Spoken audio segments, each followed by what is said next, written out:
Prime Minister Mia Motley expresses concern at some insurance companies refusing to cover natural disasters and at hotels facing higher insurance costs.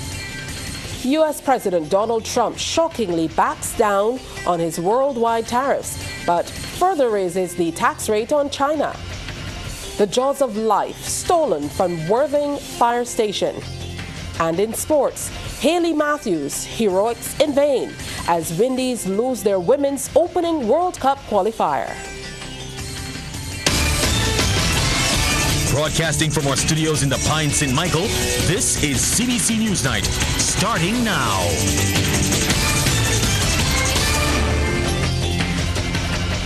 Good evening and welcome. Thank you so much for joining us. I'm Tisha Hines with the details to the news. Prime Minister Mia Motley is highlighting the critical nature of the Loss and Damage Fund, given some insurance companies are refusing to cover natural disasters. She is also concerned that local hoteliers are facing higher insurance costs. The Prime Minister spoke about the matter at the 5th board meeting of the Loss and Damage Fund being held at the Hilton Barbados Resort. Anesta Henry was there and has that report.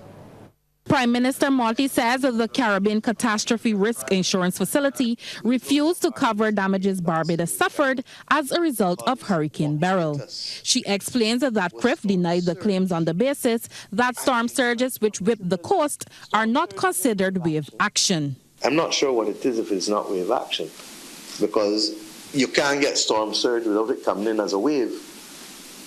But the insurance people in CRIF refuse to recognize that we should benefit from 1 cent, in spite of the fact that we had 7 to 9 meter waves, destroyed 40% of our fishing harbor, broke over the breakwaters in the harbor, and sank 2 boats. This damaged badly the Coast Guard base, damaged badly the jetties in the Oistins fishing complex, damaged badly the southern portion of every beach on the west coast of Barbados, every bay, to the point where one leading hotel immediately reported a reduction of $2 million in revenue in the 6 weeks that came immediately after. And that's just one hotel.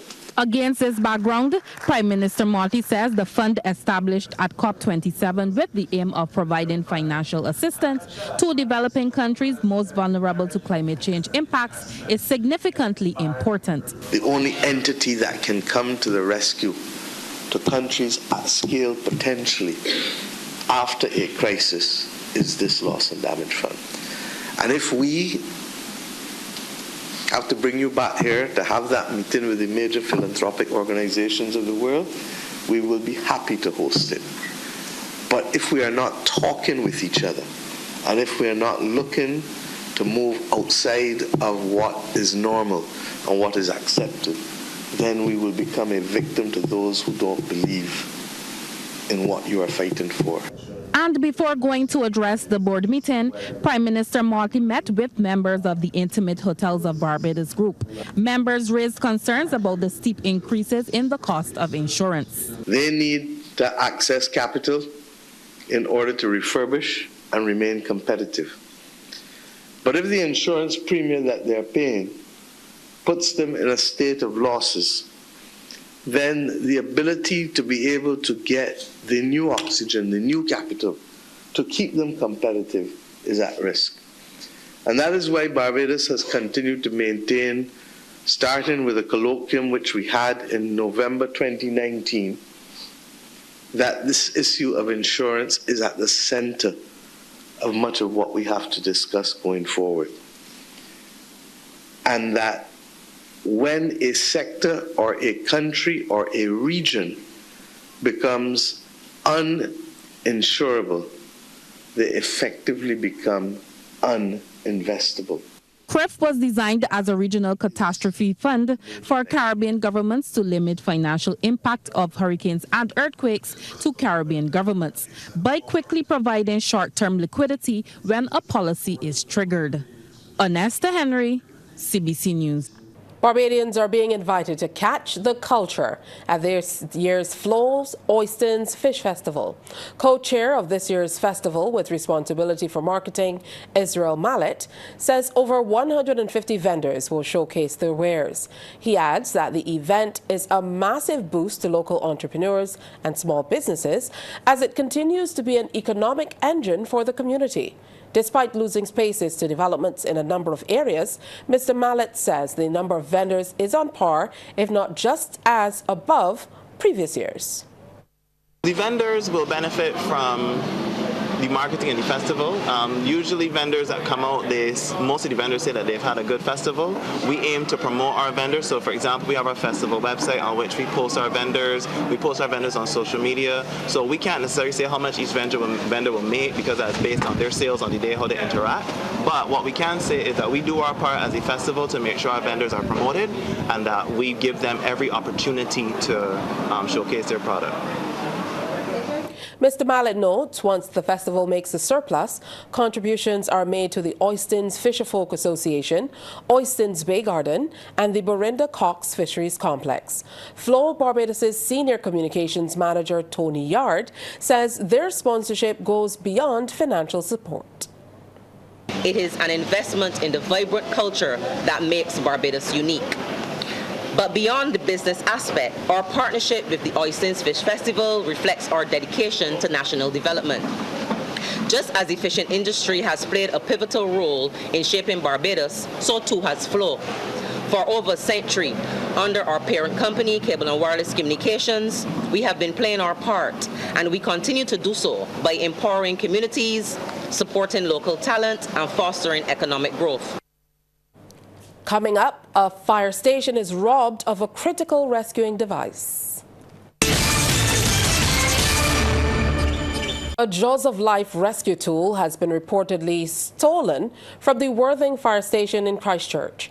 Chief Fire Officer Errol Maynard tells CBC News police are investigating the theft of the critical piece of equipment used to extricate victims trapped in vehicles at accident scenes. I can confirm that there was a break-in at the fire station and a Jaws of Life set was taken. This piece of equipment is very expensive, but it's a critical piece of equipment for the fire service and our operations. Yes, it is expensive, and we are appealing to the public that if they see it, or if they know anything, to call the nearest police station, or they can call the fire service and report. And we will pass on the information to the police who is investigating the matter at this time. Now to a story that's dominated social media over the last few hours. Tears continue to flow from the mother of Emmanuel Glasgow, the young man who drowned yesterday at Paradise Beach. As Sandra Glasgow reflects on the incident, she believes something could have been done to save her son. I'm hurt by the whole incident, and I'm also angry because I felt something could have been done to save his life. There were three of them. They could have run in. They could have run in and get him. He wasn't far out that they couldn't reach him. They were literally right there where they could have run in, and even if he had a stick in his hand, there were three of them. They could have tell him to put his hands in the air, drop the weapon. They could have fired a warning shot in the air or something. They could have done something to assist. The grieving mother gave some insight into the kind of person her son was. He was a gentle, loving soul. He was soft-spoken, always wanted to laugh. You know, he had his ways as every other young adult growing up. You know, sometimes they'll be angry.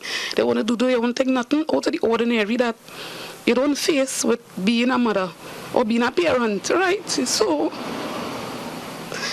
I don't know what mental state he was in at the moment, but it must have something that maybe triggered him off to that extent. Because as far as I heard that he was seen at a bar drinking, and he was seen walking the roads of Black Rock naked. And I'm saying to myself, if you see someone, I guess a lot of people saw him because they keep making videos and laughing, and I don't know if someone could have called the police to come and hold on to him, because indecent exposure is not supposed to be a charge. He's supposed to be walking the streets naked. According to a police report, officers at the Black Rock police station responded to a report of a naked man traversing the St. Stephen's Hill area yesterday, shortly around 1 p.m. Investigations led police to Paradise Beach, Brighton, St. Michael, where the naked man was seen at the water's edge. Officers issued commands to get Glasgow away from the sea, but were unsuccessful and sought additional help. Glasgow ventured into the sea, where he became submerged. His body was removed from the sea by 2 civilians using their boat. A medical doctor pronounced death at the scene. A 30-year-old woman was granted bail after being charged with assisting an offender. Shanika Shanice Gill of Neptune Road, Deacon's Farm, St. Michael, was not required to plead to the charge, which occurred at her residence on April 3rd. When she appeared before Magistrate Bernadette John in the District A Magistrates Court yesterday, she was granted bail in the sum of $2,500 and ordered to report to the Black Rock Police Station every Monday between 6 a.m. and 12 noon. She will return to court on July 17th. Meanwhile, police have informed that 27-year-old Taquan Reed of Wilkinson Road, Richmond, St. Michael, was the subject of a wanted man bulletin issued on February 5th in connection with serious criminal matters and is now in custody. He presented himself to the Hastings-Worthing Police Station, accompanied by an attorney at law. Reed is currently assisting police with their investigations. While participants in this year's Jean-Pierre Caribbean Youth Netball Tournament shed their uniforms and sneakers today and instead engaged in a session of empowerment. The young women had the unique opportunity to share and interact with each other, positive adult females and mentors, to harness different ideas and culture with the hopes of empowering them towards positive change and personal development. Our Rachel Agard attended and files this report. Building confidence, leadership skills, and conflict resolution are just some of the topics participants in this year's Jean-Pierre Caribbean Youth Netball Tournament were privy to today.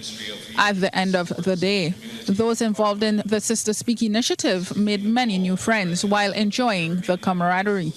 Minister in the Prime Minister's office with responsibility for culture, Senator Dr. Chantel Monroe-Knight told the girls despite their circumstances, they could succeed in all their endeavors.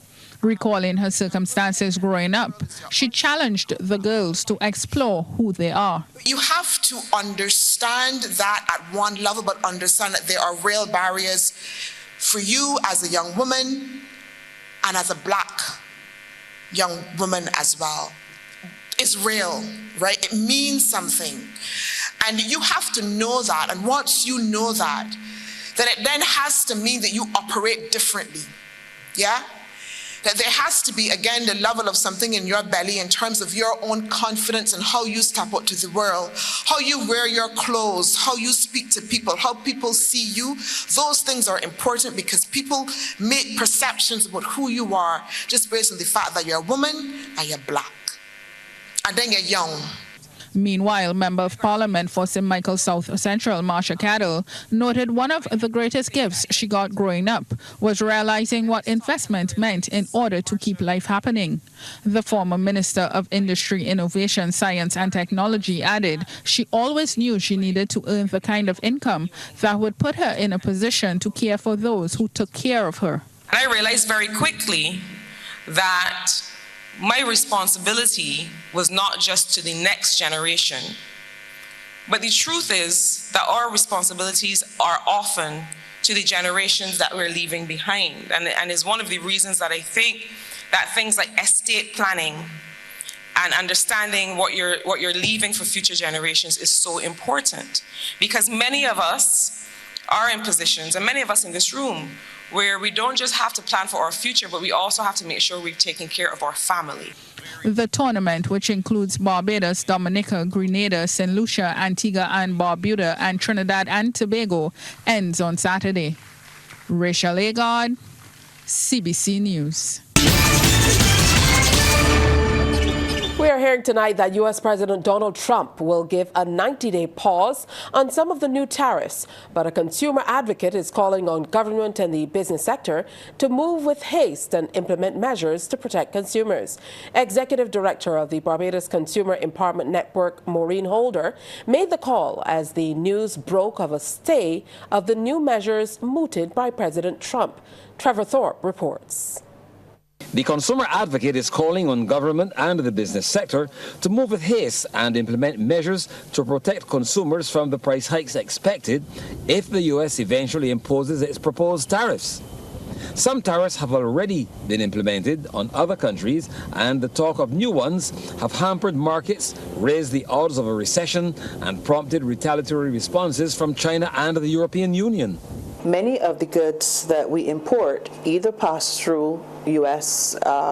ports, or they are usually imported from U.S. suppliers. So basically, the tariffs going on will affect those types of imports. This means that we're likely to see higher prices, final costs coming down to consumers, and I'm sure you would have been hearing a lot about that. High prices for construction materials, for health supplies, for appliances and so on, and even food products, and that's something that Barbadians and BCEN, we're very concerned about that. The BCEN official also called for regulations to prevent price gouging under the present conditions. More than ever, we need to make sure that Barbadians are not unjustly and unfairly overpriced for things that people are saying the tariffs have gone on to. And I mean across the board. Again, materials, goods, food items, whatever it is. Because we notice across Barbados, prices go up on every single thing. And our wages and salaries, as you know, are not increasing. People can barely afford to make ends meet. Ms. Holder said a crisis is looming and we should look for other concessions. But you have a president who's taken this unilateral stance supported by people in his government, and it's impacting on us. Why should we be the ones having to go beggarly to ask him to give us concessions? Let us look for other concessions. Let us look to trade more with other countries that will not hurt us, that will not harm us through their tariffs measures and their economic policies. Let us do what is right for us. Let us have the political will. The sudden reversal of the tariffs by the U.S. president came on the same day as the new measures were to have taken effect. Trevor Thorpe for the Business Report. Damien Best is back, this time with badminton. Thanks so much, Tisha. Well, the Barbados Badminton Association held its national championships over the weekend at the Barbados Community College Gym. Here's a look at some of the action. BCC, the venue for nationals. On court in the under-13 section is Liam Bruce in the blue shirt versus Anik Price-Sudat. Bruce had already taken the first game at 21-14. Bruce with the smash to start the second. Sudat had a couple errors and that would cost him again. Bruce seemed to be locked in and would take the victory at 21-11. Well, it took 3 games to decide the under-11 boys title. Jeremy Wright taking on Siraj Brathwaite closest to the screen. Brathwaite secured the first game at 21-14. Then Wright hit back in the second, 21-18. Brathwaite seemed to have the Midas touch, subtle changes in speed and direction. Excellent return here. It was that high IQ and court awareness that would give him the edge over Wright. Brathwaite champion in the under-11 boys. Step up to the under-13 girls now. Isabel Wood in the black playing Jordan Williams. Wood in good nick, up 1-0, 21-11. Latter stages of the second and after mini rally, Wood returning every effort from Williams. Sure enough, Wood taking the W in 2 at 11 and 14. Next to the high flyers under 17 boys, Caden Stewart closest to the camera versus Xavi Haynes. Stewart driving and Haynes doesn't have the answer. But what he did the very next play was to return the favor, rocks back and sends a dart. Lands inside the lines. Stewart took the first game 21-12. Haynes leveling, taking it down to the wire at 22-20. Lots of intrigue for the third as they switch ends. Haynes caught by surprise, too close to the body to fend off. But Stewart couldn't complete the turnaround despite coming from a game down. Haynes handling the business, 21-15 in the third. The big girls on court under 19 battle. Zian Trotman leading Ariana Downs in pink 1-0. Trotman's backhand just clears the net, and that's problems for Downs. Trotman with a little spring in her step, lovely drive. Downs had her moments as well. The net play bringing the spectators to the edge of their seats. However, it was Trotman who showed just how solid her game was, doing it in two. 21-17, 21-17. The boys' equivalent had some fireworks in the first game. Shylon Johnson forcing Nathan King in the white to use every inch of the court. In fact, this one was locked at 21 apiece before King pulled away to win the first game at 22-20. On the switch in the second, Johnson seemed to run out of steam, and King ruled proceedings in the most casual but effective manner. Nathan King, a.k.a. Mr. Cool, the under-19 boys champion, defeating Johnson in the second at 21-13. Well, the 35th edition of the Republic Bank Sir Charles Williams International Game Fishing Tournament sailed off this morning just off Port St. Charles in St. Peter. The first event, the Bimini, started at 6 a.m. and concluded at 4:30 p.m. 200 anglers from 9 countries are competing in the annual 3-day event on board 32 boats. Organizer of the tournament, Michael Paris, says this year's event promises to be special.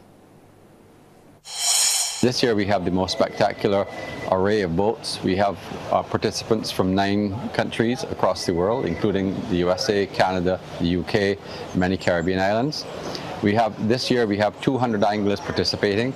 I think there are 16 female anglers and 6 junior anglers participating, which is also a good show. So 200 anglers, 32 boats are in the competition. We have just set off this morning from Port St. Charles, so all the dock side here now has been cleared. They're out fishing. Their range is between 20 and 70 miles offshore, and they'll be back in this afternoon, somewhere around 4 o'clock to bring in their catches and their fish. Meantime, Chief Fisheries Officer Dr. Shelley-Ann Cox lauded the Barbados Game Fishing Association for the quality of competitors on display. I must say that the Game Fishing Association has done a fantastic job in organizing a world-class event here. We're grateful to see 200 anglers, and of course my special interest is the female anglers, 16, which is good, increase from last year. Yeah. And we do have an all-female fishing team from North Carolina, USA, called the Ebony Anglers, and we're looking forward to see them winning some prizes on Saturday. And that's news. Thanks so much for spending your time with us. On behalf of the entire team, do enjoy the rest of your evening.